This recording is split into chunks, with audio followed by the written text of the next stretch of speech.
محترم دوستو، آج کی ویڈیو کا آغاز اس شعر سے کرتے ہیں کہ ہیں لوگ دنیا میں وہی اچھے، ہیں لوگ دنیا میں وہی اچھے جو آتے ہیں کام دوسروں کے۔ پیش خدمت ہے ایک خوبصورت سی کہانی۔ پرانے وقتوں کا ذکر ہے کہ عراق کے ایک شخص نے حج کا ارادہ کیا، جس کے لیے اس نے دن رات محنت مزدوری کر کے حج کے لیے کچھ پیسے اکٹھے کیے۔ آج کل کے دور کی طرح اس وقت بھی لوگ قافلوں کی صورت میں حج پر روانہ ہوتے تھے، مگر پیدل۔ قافلے کے افراد کو جمع کرنے کے لیے ایک انتظار گاہ بنائی گئی تھی جو اس آدمی کے گھر سے کچھ ہی فاصلے پر تھی۔ روانگی کے روز وہ آدمی اپنے گھر والوں سے وداع لے کر نکلنے لگا تو فرتے جذبات میں سب کے آنسو نکل آئے، اور سب نے اسے اپنی دعاؤں اور نیک خواہشات کے سائے میں رخصت کیا۔ اس آدمی کے گھر اور قافلے کی انتظارگاہ کے درمیان ایک جنگل پڑتا تھا۔ وہ آدمی تیز تیز قدم اٹھاتا جا رہا تھا کہ جنگل سے کچھ پہلے ایک گھر سے اچانک کسی خاتون اور بچوں کے رونے کی آواز نے اسے چونکا دیا۔ ان آوازوں میں اتنا درد تھا کہ اس سے رہا نہ گیا۔ وہ گھر کے قریب پہنچ کر کان لگا کر کھڑا ہو گیا۔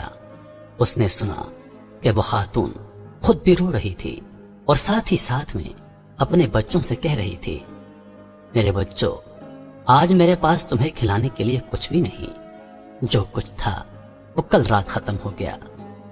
اور بچے بھوک اور پیاس کی شدت سے مسلسل بلک بلک کر رو رہے تھے۔ ایک طرف قافلے والے اس آدمی کا انتظار کر رہے تھے اور دوسری طرف ایک بھوکا خاندان کسی غیبی مدد کا منتظر تھا۔ وہ آدمی شش و پنج میں مبتلا ہو گیا۔ آخر آسمان کی طرف نگاہ کر کے ہاتھ بلند کرتے ہوئے کہنے لگا، یا اللہ، آج میں عجیب دوراہے پر کھڑا ہوں۔ ایک طرف تیری عظیم عبادت ہے اور دوسری طرف یہ بے بس خاندان۔ یا اللہ، نہ میں تیری عبادت چھوڑنا چاہتا ہوں اور نہ ان لوگوں کو اس حال میں چھوڑ سکتا ہوں۔ میرے مالک، تو ہی میری رہنمائی فرما۔ اگلے ہی لمحے اس آدمی نے اس گھر کا دروازہ کھٹکھٹایا۔ خاتون نے دروازہ کھولا تو وہ آدمی بولا، بی بی، میں نہیں جانتا تم لوگ کون ہو، بس ادھر سے گزر رہا تھا کہ تمہارے رونے کی آواز نے مجھے رکنے پر مجبور کر دیا۔ میں نے تمہاری ساری باتیں سن لی ہیں۔ یہ لو، میرے پاس کچھ پیسے اور کھانے کی چیزیں ہیں، ان سے اپنے لیے اور اپنے بچوں کے لیے کھانے کا کچھ بندوبست کر دینا۔ وہ خاتون اپنے جذبات پر قابو نہ رکھ سکی اور روتے ہوئے بولی، اے اجنبی، پچھلے دنوں ہی میرے شوہر کا انتقال ہو گیا تھا، تب سے ہم پر مصیبتوں کے پہاڑ ٹوٹ پڑے ہیں۔ آپ کی بہت بہت مہربانی ہوگی جو آپ نے ہم غریبوں پر اتنا رحم کیا۔ اللہ آپ کی دلی مراد پوری کرے۔ حج سے بڑھ کر اس آدمی کی دلی مراد اور کیا ہو سکتی تھی؟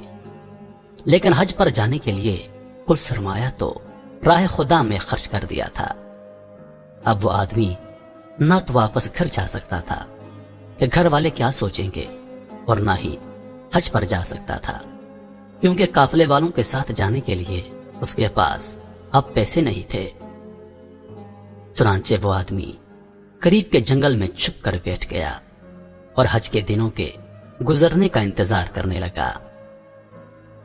کچھ دنوں کے بعد جب حج کے دن گزر گئے اور اس کے قافلے کے لوگ جنگل کے راستے اپنے اپنے گھروں کو جانے لگے تو وہ آدمی بھی چپکے سے ان میں شامل ہو گیا۔ تبھی ایک آدمی نے اس سے مخاطب ہو کر کہا، جناب، حج مبارک ہو، میں نے آپ کو فلاں جگہ آب زمزم پیتے دیکھا تھا۔ کچھ دیر بعد ایک دوسرا آدمی بولا، جناب، حج مبارک ہو، میں نے آپ کو سعی کرتے دیکھا تھا۔